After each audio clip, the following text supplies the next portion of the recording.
Welcome back to our second micro lecture for the module. In the last session, we discussed the different methods of delivery when it comes to drug use and the effects of drug use on our bodies in a general way. In this session, we will discuss what our bodies have to do to get rid of the drugs. Every time we consume anything, our bodies must go through the process of eliminating the item that we have consumed. Drugs are no different in this regard. As soon as we consume a substance, our bodies begin working to break down that substance. When substances go through this process, we describe it as biotransformation. This means that the drug is going through the process of changing the chemical or pharmacological properties of a drug by metabolism. The liver is the most important organ that metabolizes drugs in the body. The kidney is the next most important organ for drug elimination. So let's discuss the process of metabolism when it comes to specific substances. We'll begin with the easiest one first, alcohol. That would be the most commonly recognized substance when it comes to our bodies having to process a recreational substance. How long do you think it would take you to metabolize a drink? On average, our bodies take 1 hour to fully metabolize a single drink. Of course, this is fully dependent on a few items: height, weight, gender, level of food in your system, etc. Furthermore, we need to define what we mean by a single drink. A single drink constitutes a 12-ounce beer or a standard can or bottle, a 5-ounce glass of wine, or a 1.5-ounce shot of hard alcohol. If you drink more than one drink in an hour, it will take much longer to metabolize the total amount of alcohol out of your system. How quickly can you metabolize one line of Coke? Roughly 2 to 4 days, again dependent on a variety of factors we discussed with alcohol. Also, the purity of the Coke will play a role. What if I smoked crack instead? It will take 5 to 7 days for crack cocaine to completely leave your system, again dependent on those other factors. Obviously, this is just a small look at metabolism rates for different types of substances. We will go into further detail when we jump into our look at our individual substances. The drugs that you ingest are also going to affect you differently based on a few things, like age, gender, and even pregnancy. With age, younger drug users often feel the effects of a drug much more strongly than older individuals. This is due to a few factors. First, when we're talking about adolescents and teenagers, they haven't had as much exposure to drugs and alcohol before. Their tolerance levels are a lot lower than someone who has been drinking for years. In addition, their bodies are smaller and typically way less than adults. When this occurs, their bodies can't consume as much of the drug as an adult can. Differences in gender also follow the same pathway. Women are often shorter and often weigh less than males.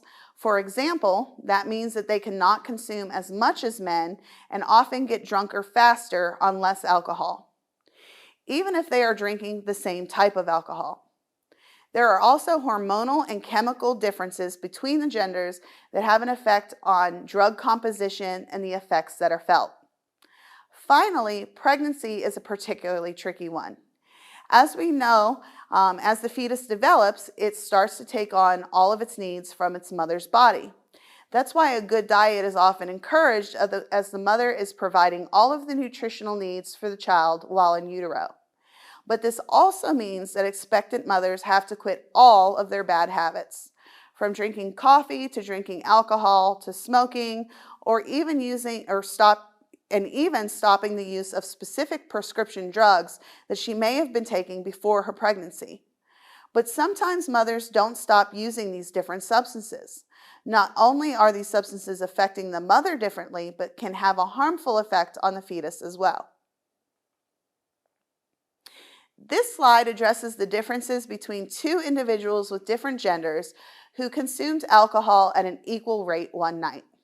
They are the same age and the same weight, and we see that the woman would have a higher blood alcohol content, or BAC, at every stage of the evening.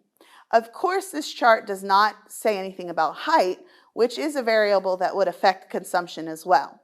But this shows that even when all things are equal, there is still a gender difference that occurs in terms of intoxication levels. Regardless of the different factors that influence the way that drugs affect us, we all have the ability to develop tolerance to or dependence on a drug. Tolerance suggests that the more of a drug we take, the less it is going to affect us. If I'm a regular drinker, 1 beer is probably not going to give me a buzz. 2 or 3 beers might start to have an effect. You're not a regular drinker, so that 1 beer might give you quite a buzz. The higher the tolerance we have for a particular drug, the more we have to take in order to feel the effects of that drug. But the problem is that as our tolerance for the drug increases, so might our dependence on that same drug. Dependence refers to the idea that our bodies are so used to having that drug in our systems that we are now functioning at a new normal. It feels normal to have cocaine in my system, and when we don't continue to take the cocaine, I might start going to withdrawal. Our bodies become both physically and psychologically dependent on the drug. Even if I were to get completely clean and withdraw from the drug completely, the psychological dependence is still there. And that is often what causes dependent or addicted individuals to relapse. Not necessarily the physical need, but the mental desire to use again. This chart shows you the different pathways that lead to either dependence or tolerance. You will see that they both start the same way. You use the drug and you like it, so you keep using it in order to achieve that good feeling again. But then things start to branch off. If you're becoming tolerant to the drug, you're taking it at a high enough frequency that your body and your brain have adapted to having that substance in your system. But you're not taking it at a high enough frequency that you are now chemically dependent on having that substance in your body.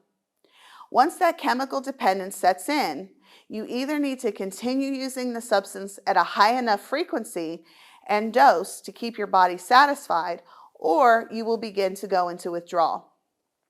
And withdrawal, of course, occurs when you have stopped using the drug, but your body is still searching and desiring it.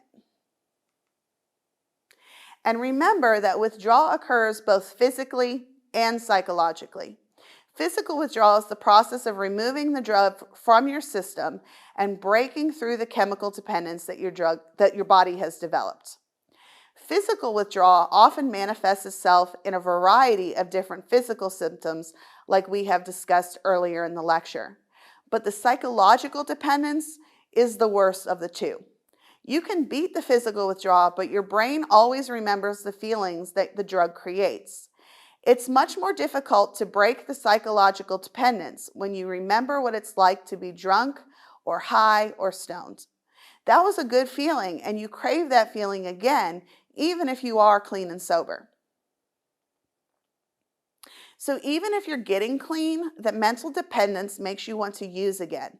Despite just going through the process of physical withdrawal, you are craving the high so much that you don't care about the consequences. You don't care that you might have to go through withdrawal again if you could just use one more time.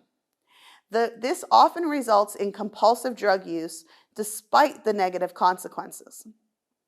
So when we're talking about these issues, you can see that psychological dependence is much stronger than physical dependence. And while we're on this point, we're going to use the term dependence rather than addiction. It is the preferred term from the medical community and drug researchers alike.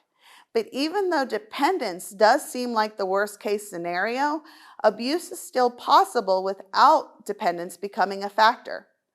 How is that even possible? This goes back to the idea of tolerance. I can drink more than the average person without developing a dependence on alcohol.